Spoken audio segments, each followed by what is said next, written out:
Hi curl friends, welcome back to my channel, Outrageous Curls. In today's video, I'm going to be sharing why you need this one curly hair product and why it is essential to all curly hair routines. Keep watching to see more. So the one product you must have in your curly hair routine, and I have to start incorporating this more as well, is a leave-in conditioner. A leave-in conditioner is a fundamental solid foundation for all curly hair routines. The reason why is because a leave-in conditioner can help strengthen and restore your curly hair. It helps add hydration and moisture, and it also provides, again, like I said, strengthening properties. So it can help improve hair growth and reduce split ends and improve length retention. So a leave-in conditioner is a no-brainer.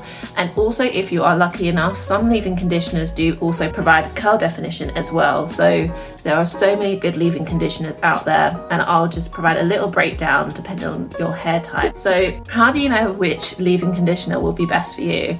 So you kind of got to know your hair porosity type. So I do strongly recommend knowing your hair porosity type, because then you have a better understanding as to how your curly hair absorbs moisture. So for low porosity hair, you kind of want a more water-based product that doesn't have too much protein and it will easily absorb into your curly hair. So a good leave-in conditioner for low porosity hair is like the Kinky Curly Leave-in Conditioner Knot Today. And I also believe there's something similar as well, like in the Shea Moisture range, which is the raw shea butter detangler.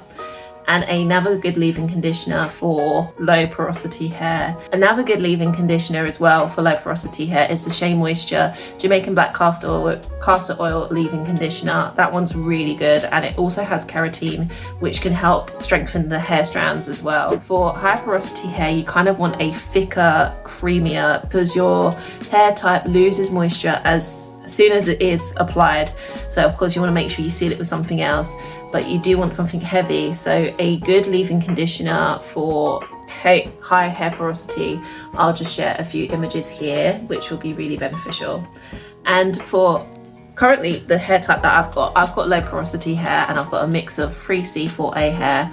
So the leave-in conditioners I said earlier on are ones that I've tried and I found are really beneficial for my hair type, and I found it a lot easier to apply to my curly hair. So when it comes to applying a leave-in conditioner, I bet you're thinking, like, how do I do this?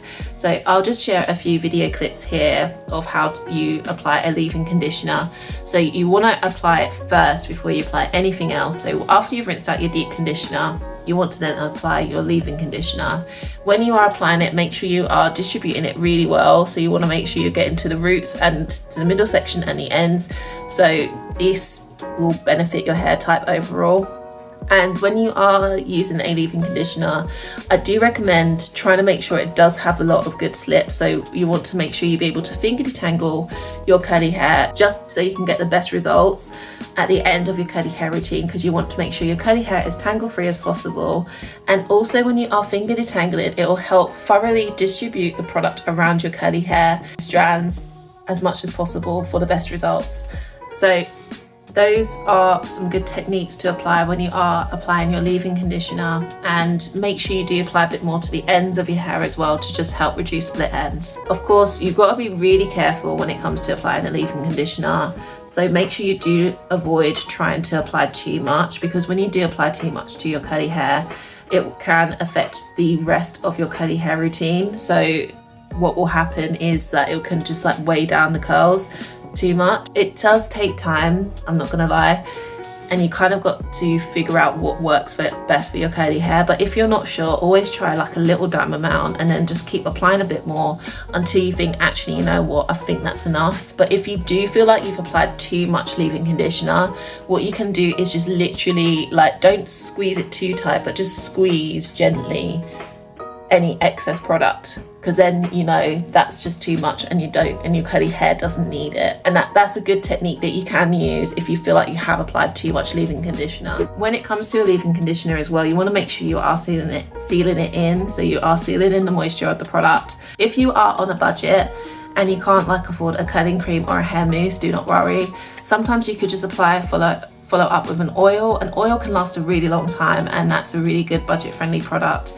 and oils are so easily accessible. So try and use one of your favorite oils like coconut oil, olive oil, jojoba oil, or Jamaican black castor oil to just help seal in the moisture of the product. But if you are able to get like curling creams and hair mousses, follow up with those products because that will just help seal in the moisture of the leave-in conditioner. Another important thing as well is when you are applying a leave-in conditioner to your curly hair, you do not want it to be dry, because if you apply it to dry curly hair, it's not going to go anywhere. It's not going to absorb into your curly hair at all, because the leave-in conditioner is designed to absorb into damp or wet curly hair. Because when your hair is dry, the cuticles sort of shut off and they're not ready to absorb any moisture. So you want to make sure the hair cuticles are sort of open by making sure it is damp, and that can help absorb the moisture of the product. And for me, when it comes to a leave-in conditioner, so you can see my curly hair is a little bit damp. I'm just air drying it at the moment, and I use the My Organics Poppy Granite and I can't remember the other name, leave-in conditioner, and that one's really good. I do love that one, and I used it with the Curl Smoothie and then the Coil Custard, and the combination works so well because of that's how that range is designed. And I do recommend trying to make sure you do team it up with its hair family product, if that makes sense. So another good leave-in conditioner that I do recommend is the Kinky Curly Knot Today. That one is absolutely amazing, and it works really well with other hair custards, I would admit. I think it works quite well with the Cantu hair custard, and it's got its own hair custard, but I would admit that can be quite expensive, especially if you live in the UK. It's not really easy accessible. So an alternative you could use is the Cantu Define and Shine hair custard with the Kinky Curly Knot Today, and it's absolutely amazing, and I think it works really well for all hair types. So definitely try that out if you're able to get hold of that product. And that is it, curl friends. Comment below, what is your favorite leave-in conditioner? Let me know, as I'd love to hear about your experiences. I hope you enjoyed this video. Please like this video. Also, don't forget to hit that subscribe button so you can stay tuned to my curly hair uploads. And don't forget to hit that notification bell so you never miss out on the curly hair fun. I hope you guys have a lovely week. Keep it fun, keep it curly, stay true, and see you in the next video. Bye!